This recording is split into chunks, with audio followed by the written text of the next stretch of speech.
Friends. நான் போன வீடியோவில் வந்து என்ன சொல்லியிருந்தேன் அப்படின்னா, நம்ம காலையில் எழுந்திரிச்சு நான் ஒர்க் அவுட் பண்ணேன். ஒர்க் அவுட் பண்ணிவிட்டு நான் லெமன் டீ, நம்ம சுகரை ஆட் பண்ணாமல் நான் லெமன் டீ குடிப்பேன். லெமன் டீ குடித்ததுக்கப்புறமா அதுக்கப்புறம் நம்ம லன்ச் டைம்னு ஒன்று வரும்ல, பிரேக்ஃபாஸ்ட் டைம், காலையில் சாப்பிட்ற டைம், அந்த டைமிங் தான் நமக்கு மெயின். ஏன்னா நம்ம காலையில் எத்தனை மணிக்கு சாப்பிட்றோமோ அதே தான் நைட்டும் ஃபாலோ பண்ணணும். என்ன டைமிங் யூஸ் பண்ணணும்னா, காலையில் ஒரு 7:30 ஒரு 8 மணிக்குள்ளே நீங்கள் ஒரு பிரேக்ஃபாஸ்ட்டை முடிச்சிடணும். அது என்ன சாப்பிடணும் அப்படின்னா, 2 சப்பாத்தி, எண்ணெய் இல்லாத சப்பாத்தி நீங்கள் சாப்பிடுங்க. சூப்பராகவே உடம்பு குறையிறது நீங்கள் பார்க்கலாம். அப்லோட் பண்ணியிருந்த வீடியோவில் கமெண்ட்டில் ஒரு சிஸ்டர் கேட்டிருந்தாங்க.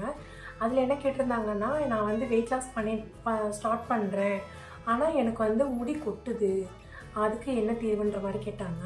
ஆனால் கண்டிப்பாக முடி கொட்ட தான் செய்யும். நம்ம வெயிட் லாஸ் பண்ணணும்னு நினைக்கிறப்ப நம்ம ஹெவியாக கொஞ்சம் நம்ம நல்ல ஃபுட்டாக எடுத்துக்கணும். ஹெவியானா எப்படின்னா, நம்ம வந்து ஒரு சத்துள்ள ஆதாரமாக சாப்பிடணும்னு தான் நான் சொல்லுவேன்.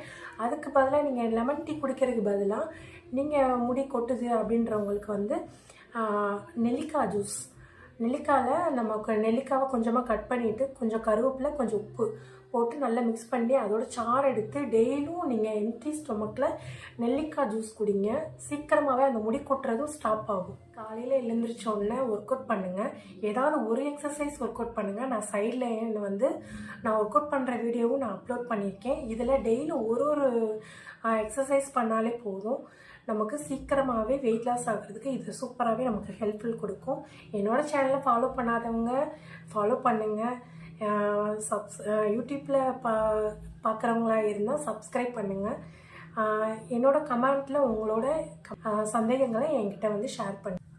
அடுத்த வீடியோவில் நான் உங்களை சந்திக்கிறேன்.